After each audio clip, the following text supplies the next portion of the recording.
એક એવી સિસ્ટમ વિશે વિચારો જેણે છેલ્લા 50 વર્ષથી દુનિયાની આખી અર્થવ્યવસ્થાને ચૂપચાપ પોતાની રીતે ચલાવી છે.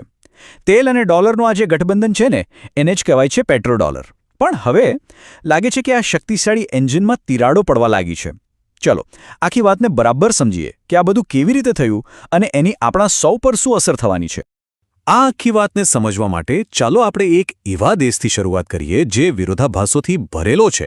એક એવો કોયડો જે આપણને સીધો પેટ્રોડોલર સિસ્ટમના કેન્દ્ર સુધી લઈ જશે. આ સવાલ જ બધું કહી દે છે ખરું ને? વેનેઝુએલાની કહાણી આપણને એ બતાવશે કે કેવી રીતે તેલની અપાર સંપત્તિ હોવા છતાં પણ કોઈ દેશ બરબાદ થઈ શકે છે જો એ એક તૂટતી વૈશ્વિક સિસ્ટમનો ભાગ હોય. 300 અબજ બેરલ આ કોઈ નાનો આંકડો નથી.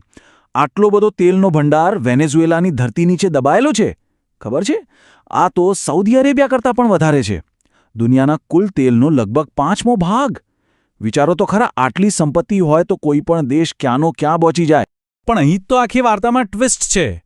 આટલો મોટો ભંડાર હોવા છતાં વેનેઝુએલા માંડ દિવસના 10 લાખ બેરલ તેલ કાઢી શકે છે.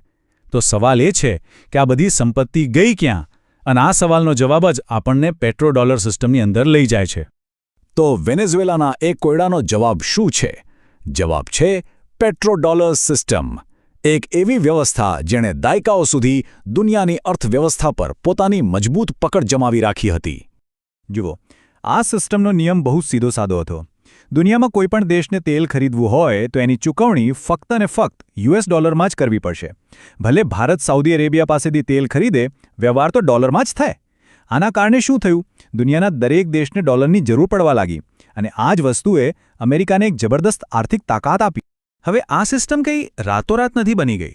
1971માં જ્યારે ડોલરનો સોના સાથેનો સંબંધ તૂટી ગયો ત્યારે ડોલરને ટકાવી રાખવા માટે એક નવા સહારાની જરૂર હતી. અને એ સહારો બન્યો ક્રૂડ ઓઇલ. તો આ સિસ્ટમ જ્યારે એના પાવરની ટોચ પર હતી ત્યારે એ કામ કેવી રીતે કરતી હતી? ચાલો પેટ્રોડોલરના એ સુવર્ણ યુગ પર એક નજર નાખીએ. આ એક બહુ જ સ્માર્ટ ચક્કર હતું જેને કહેવાય છે પેટ્રોડોલર રિસાયકલિંગ. જુઓ, થતું એવું કે દેશો તેલ ખરીદવા માટે ડોલર વાપરતા, એટલે સાઉદી અરેબિયા જેવા તેલ ઉત્પાદક દેશો પાસે ડોલરના ઢગલે ડગલા થઈ જતા. હવે આટલા બધા ડોલરનું એ લોકો શું કરે? તો તેઓ એ જ ડોલર પાછા અમેરિકામાં જ રોકાણ કરતા, ખાસ કરીને અમેરિકન સરકારી બોન્ડ ખરીદીને. આનાથી અમેરિકાને બહુ ઓછા વ્યાજે પૈસા મળતા રહેતા. એકદમ પરફેક્ટ લૂપ. અને 2002થી 2008ની વચ્ચે આ સિસ્ટમ એની તાકાતની ચરમસીમાએ પહોંચી ગઈ હતી. તેલના ભાવ આસમાને હતા અને અમેરિકાને તેલની સખત જરૂર હતી.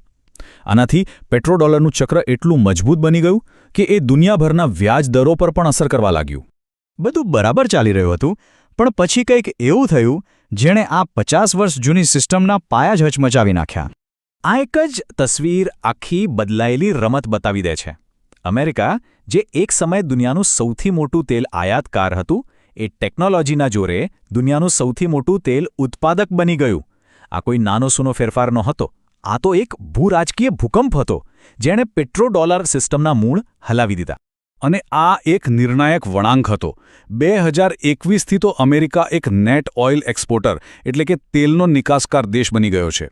જે સિસ્ટમ એ ધારણા પર બનેલી હતી કે અમેરિકાને હંમેશા બહારથી તેલ ખરીદવાની જરૂર પડશે, એ ધારણા જ હવે ખોટી પડી ગઈ. અને સ્વાભાવિક છે કે જ્યારે પાયા જ હલી જાય ત્યારે ઇમારતમાં તિરાડો તો દેખાવાની જ છે. તો ચાલો જોઈએ કે આ 50 વર્ષ જૂની સિસ્ટમમાં ક્યાં અને કેવી તિરાડો પડી રહી છે. આજે પણ એ વાત સાચી છે કે લગભગ 80% તેલનો વેપાર ડોલરમાં થાય છે, પણ હવે 20% વેપાર યુઆન, યુરો અને બીજી કરન્સીમાં થવા લાગ્યો છે. હવે આ 20%નો આંકડો ભલે નાનો લાગે, પણ આ એક એવી તિરાડ છે જે ધીમે ધીમે મોટી થઈ રહી છે. આને જ ડી-ડોલરાઇઝેશન કહેવાય છે. એટલું જ નહીં, બીજો એક મોટો ફેરફાર એ આવ્યો છે કે સાઉદી અરેબિયા જેવા દેશો હવે પોતાના તેલના ડોલર અમેરિકામાં પાછા રોકાણ કરવાને બદલે પોતાના જ દેશમાં મોટા મોટા પ્રોજેક્ટ્સ પાછળ ખર્ચી રહ્યા છે.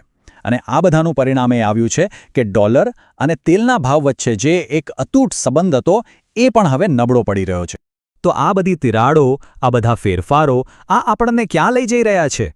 શું આપણે ખરેખર એક નવી દુનિયાના દરવાજે ઊભા છીએ? એક વાત તો સાવ સાફ છે. પેટ્રોડોલરનું જે એક ચક્રી શાસન હતું એ હવે ખતમ થઈ ગયું છે. 50 વર્ષ સુધી જે એન્જિને દુનિયાને ચલાવી એ હવે જૂનું થઈ ગયું છે અને આપણે એક નવા, અજાણ્યા યુગમાં પ્રવેશી રહ્યા છીએ.